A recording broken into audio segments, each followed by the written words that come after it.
المبعوث الی کافۃ للناس بشیرا ونذیرا۔ اللہ تعالیٰ نے محمد الرسول اللہ صلی اللہ علیہ وسلم کو ساری انسانیت کے لیے خوشخبریاں سنانے والا اور ڈرانے والا بنا کر بھیجا۔ آج سے 1441 سال قبل بھی اور آج بھی اور قیامت تک جو دین اللہ کے نبی علیہ الصلاۃ والسلام پر نازل ہوا، جو کچھ آپ نے عمل کر کے دکھایا، وہ نمونہ بھی ہے اور سوٹیبل بھی ہے۔ آج کل بہت سارا اعتراض ملحدین کی طرف سے، یعنی لادین طبقہ جو ہے، یہ کیا جاتا ہے کہ جی وہ پرانی باتیں تھیں، آج کے دور میں یہ دین سوٹیبل نہیں ہے معاذ اللہ، یا نعوذ باللہ اس دور کے تقاضوں کو یہ باتیں پوری نہیں کرتی، یہ جناب مولویوں کی باتیں ہیں۔ بات یہ ہے کہ اللہ کے نبی صلی اللہ علیہ وسلم جو قرآن ان پر نازل ہوا اور جو عمل آپ نے کر کے دکھائے، ان پر اس وقت بھی تنقید کرنے والے موجود تھے۔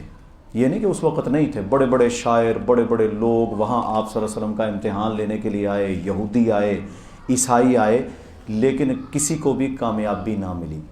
کیوں نہیں ملی؟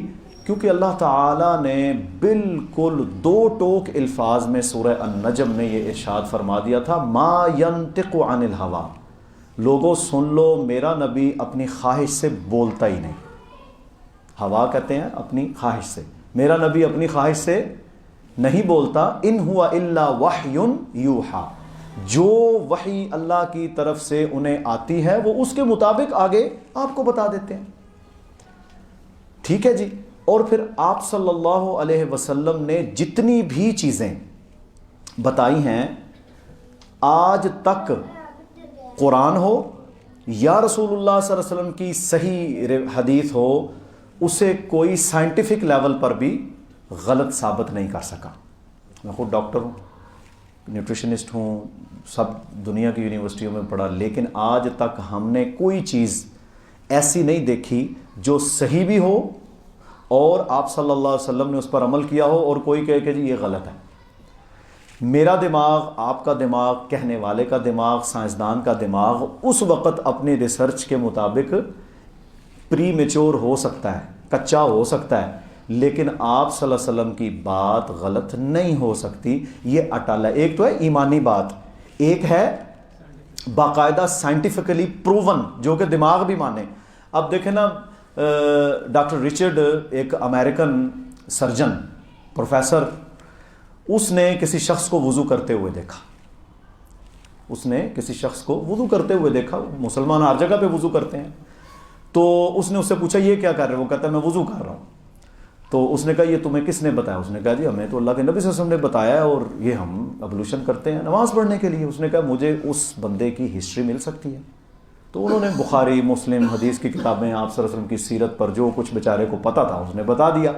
اب اس شخص کی کتاب، اس کا نام ہے ٹوڈیز میڈیکل سائنس، اس نے کتاب لکھی ٹوڈیز میڈیکل، آج کی میڈیکل سائنس۔ اچھا، اس کتاب کے سرے ورق پر، ٹائٹل پر وہ کیا لکھتا ہے؟ وہ لکھتا ہے کہ today's medical science is the changed name of Muhammad سنہ صلی اللہ علیہ وسلم۔ آج کی میڈیکل سائنس یہ محمد صلی اللہ علیہ وسلم کی سنت کا تبدیل شدہ نام ہے۔ اچھا، اس نے پھر کچھ سائنٹیفک چیزیں جو آپ صلی اللہ علیہ وسلم نے خود بتائیں، ان کو پروو کیا کہ یہ کیسے صحیح ہیں۔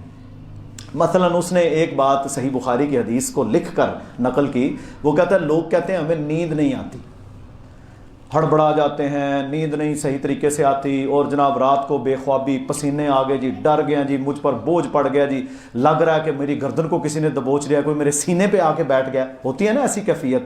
وہ کہتا ہے اس کی ایک ہی وجہ ہے کہ تم لوگ سوتے ہی ٹھیک نہیں، آپ کو جو سونے کا پوسچر ہے نا، سٹائل، طریقہ، وہ غلط ہے۔ اچھا جی کیوں غلط ہے؟ وہ کہتا ہے جب تم الٹا سو گے یا بائیں طرف سو گے تو تمہارے ہارٹ کے مسلز کے اوپر ایک پریشر ہوگا، ظاہر ہے باڈی 70 80 100 150 کلو پورے جسم کا وزن ہوگا تمہارے دل پر، اور کبھی وہ تیز دھڑکے گا، کبھی آہستہ دھڑکے گا، اگر کولیسٹرول زیادہ ہے تو پھر مزید اس میں خرابیاں آئیں گی، اور کوئی ایسا وقت آئے گا کہ تمہاری آکسیڈیشن یعنی جسم میں آکسیجن کی مقدار اس کے کم یا زیادہ دھڑکنے کی وجہ سے جب کم ہوگی تو تمہیں لگے گا میں مریا. وہ پھر جناب عامل کہتے ہیں جی تینوں جادو ہو گیا, تیرے نال جن ہے, تینوں یہ ہے وہ ہے. ٹھیک ہے جی, اب یہ باتیں. اچھا اس نے کیا لکھا, وہ کہتا ہے سونے کا طریقہ محمد رسول اللہ صلی اللہ علیہ وسلم نے جو بتایا ہے وہ کیا ہے کہ تم جب بھی سو اپنی داہنی طرف سو. سنت کیا ہے کہ آپ علیہ الصلوۃ والسلام اپنے رخسار مبارک کے نیچے اپنا ہاتھ رکھتے اور سو جاتے, اور داہنی طرف. جب آپ دائیں طرف سوئیں گے تو میرے بھائیوں آپ کا ہارٹ مکمل آزاد ہوگا, وہ اسی طرح پورے جسم کی ایک ایک پور تک آپ کے بلڈ کو سرکولیٹ کرے گا جیسے چلتے بیٹھے ہوئے کرتا ہے. ٹھیک ہے جی, ایک اس نے یہ بات کی. دوسرے نمبر پر اس سے بھی امیزنگ بات اس نے لکھی.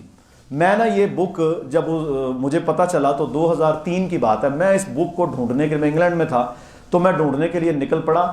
میرے بھائیوں المیہ یہ ہے, خیانت یہ ہے کہ ان ظالموں نے اس بک کو, چھوٹا سا رسالہ تھا یہ 10 پاؤنڈ کا ہونا چاہیے زیادہ سے زیادہ, انہوں نے اس کو پوری مارکیٹ سے غائب کر دیا. آج بھی شاید آپ کو امریکہ آسٹریلیا جہاں انگلش بولی پڑھی جاتی ہے وہاں یہ رسالہ عام طور پر نہیں ملے گا. بڑی کتابوں کی دکانیں بڑی بڑی ہم نے ڈھونڈی, لنڈن میں ڈھونڈی, لیکن مجھے یہ رسالہ نہیں ملا. پھر ہم نے Amazon.com سے $200 کچھ کا یہ منگوایا. انہوں نے کہا انہاں کو مہنگا کر دیو کہ کوئی پڑھ نہ سکے, پڑھے گا تو وہ ہو سکتا ہے سیدھا ہو جائے. اچھا بہرحال کسی کو ملے تو وہ ضرور پڑھے, ٹوڈیز میڈیکل سائنس. اچھا میرے محترم بھائیو, دوسرے نمبر پر وہ لکھتا ہے, وہ کہتا ہے کہ لوگ کہتے ہیں جی کھاندے بڑا وہاں پر لگدا نہیں. یہ میں اس کی ٹرانسلیشن کر رہا ہوں کہ کھانا کھاتے ہیں ہمیں کوئی فائدہ نہیں اس سے ہوتا, ہمیں الٹی بیماریاں لگتی ہیں. وہ کہتا ہے آپ لوگ کھاتے ہی غلط ہو. کیوں غلط ہے جی؟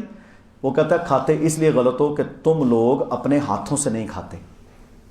آپ صلی اللہ علیہ وسلم کی سنت کیا ہے کہ اپنے داہنے ہاتھ سے کھایا جائے, اور پھر صحیح بخاری مسلم میرے بھائیو حدیث کی ساری کتابوں میں یہ روایت موجود ہے. فرمایا کوئی شخص تم میں سے جب کھانا کھا لے تو اس وقت تک اپنے ہاتھوں کو کپڑے سے صاف نہ کرے یا دھوئے نہ جب تلک وہ اپنے انگلیوں کو چاٹ یا چٹوا نہ لے, کو بچوں کو چٹوا نہ لے یا چاٹ نہ لے. اچھا جی یہ ایک عمومی بات ہے, اور ہمارے ہاں جب ہم ذرا کسی 5 اسٹار ہوٹل میں چلے جائیں تو کہنا جی نہیں جی فورک اینڈ نائف اور یہ اور وہ ہونا چاہیے. ٹھیک ہے ہم یہ نہیں کہتے اس طرح کھانا حرام ہے, لیکن جو سنت عمل ہے اس کے بینیفٹس کیا ہیں.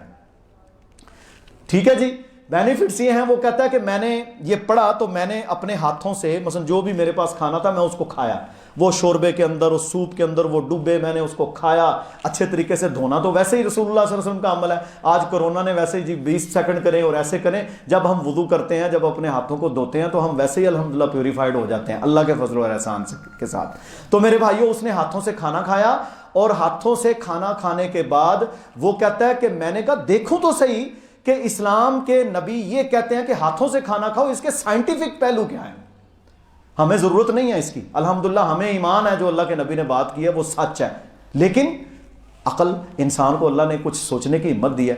کہتا ہے میں نے جب مائکروسکوپ کے نیچے رکھا تو مجھے کچھ خاص انزائمز اپنی ان انگلیوں سے نکلتے ہوئے نظر آئے جو کہ ہمارے ڈائجسٹو سسٹم کے لیے بڑے ہی مفید ہیں, جو کہ ہمارے نظام انہضام کو بہتر رکھتے ہیں. اچھا ایک چبا کے کھانا کھانا, ایک اپنے ہاتھوں سے کھائیں, اور بعد میں پھر اس میں برکت بھی ہوتی ہے.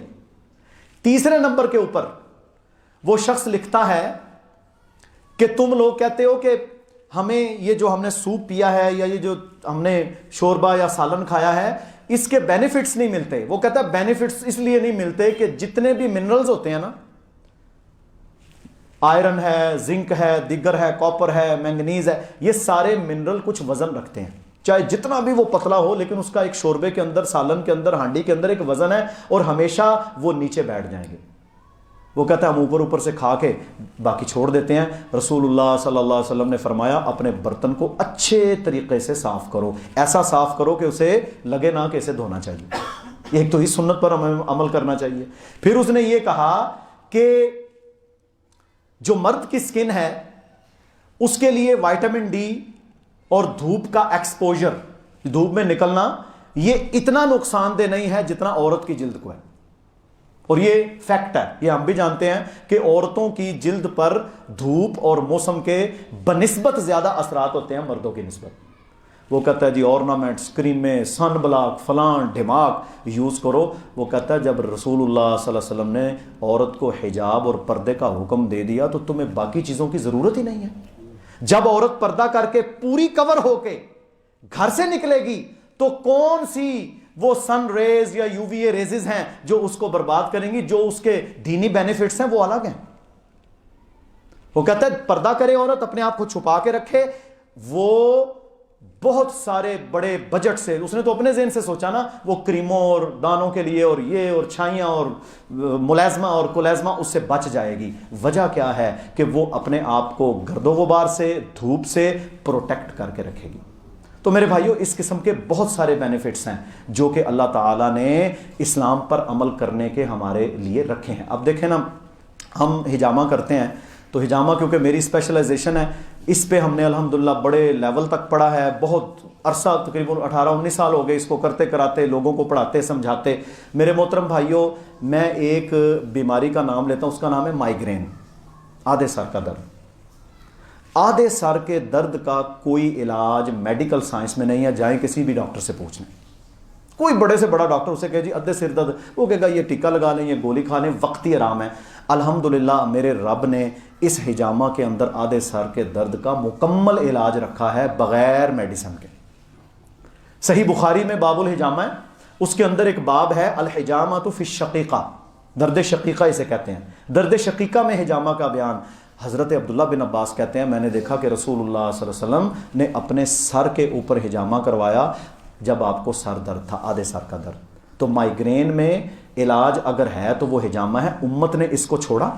دیکھیں نا, ڈپریشن, حافظہ ٹھیک نہیں ہے, کانسنٹریشن نہیں ہے, نیند ٹھیک نہیں آتی, پٹھوں کا کھچاؤ ہے, بیٹھتے ہیں ریوالونگ چیئر پر, ایکٹیویٹی کوئی نہیں, تو ہائپر لیپیڈیمیا تو ہوگا, خون میں کولیسٹرول تو بڑھے گا. یہ سارے کی ساری وینز, اس کی بلاکیج, اس کی سرکولیشن کو بہتر کرنا, جب آپ اوتھینٹیکلی سائنٹیفکلی اسے کروائیں گے تو اللہ تعالیٰ اس میں بڑی ہی برکتیں آپ کو دیتا ہے.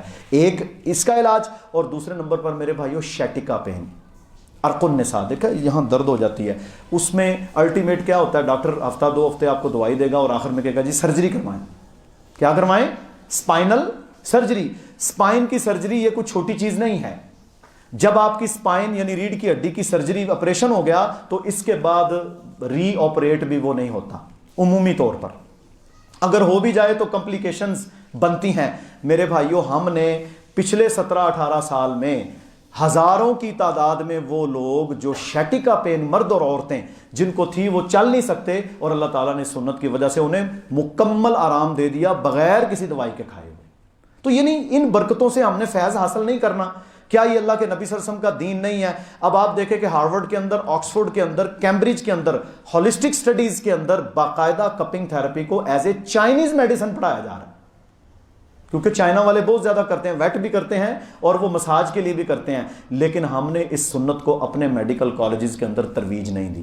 بالکل کوئی مسلمانوں کا پاکستان میں میڈیکل کالج اسے نہیں پڑھائے گا. کسی ڈاکٹر کے پاس چلے جاؤ تو وہ اس سنت کی تضحیق کر کے اپنے ایمان کو برباد کرے گا. ہم نے کئی دیکھے ہیں. پچھلے دنوں میرا ایک پیشنٹ کہتا ہے میں کسی ڈاکٹر کے پاس گیا دوائی لینے, وہ کہتا ہے یہ کیا تم نے کروایا؟ اچھا, حالانکہ اس کو اس سے آرام آ چکا تھا. وہ کہتا ہے یہ فضول چیز ہے. لعنت ہے ایسی ڈگریوں پر اور ایسی FCPS کی ڈگری پر کہ تو نے بغیر علم کے میرے نبی کے عمل کو فضول چیز قرار دے دیا. میرے بھائیو, یہ سوچ ہے آپ کی. تو اس لیے جس چیز کے بارے میں آپ کو علم نہیں ہے اس کے بارے میں ہم خاموش رہیں. اللہ تعالی ہم سب کو سنت نبوی صلی اللہ علیہ وسلم کو سمجھنے کی اور سائنٹیفکلی ان چیزوں پر تحقیق کرنے کی اور اپنے ایمان کو مضبوط کرنے کی توفیق عطا فرمائے. سبحان ربک رب العزت عما یصفون وسلام علی المرسلین والحمد للہ رب العالمین. سبحانک اللہم وبحمدک اشہد ان لا الہ الا انت استغفرک واتوب الیک.